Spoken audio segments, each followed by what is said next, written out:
बाजरे की रोटी खा के ठंड नहीं लागे, बाजरे की रोटी खा के ठंड नहीं लागे, लस्सी पी के भोले घनी मस्ती जागे, लस्सी के बोले घनी मस्ती जागे,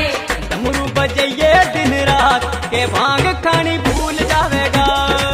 डमरू बजाइए दिन रात के भांग खानी भूल जावेगा। खाले बाजरे की रोटी भोलेनाथ के भांग खानी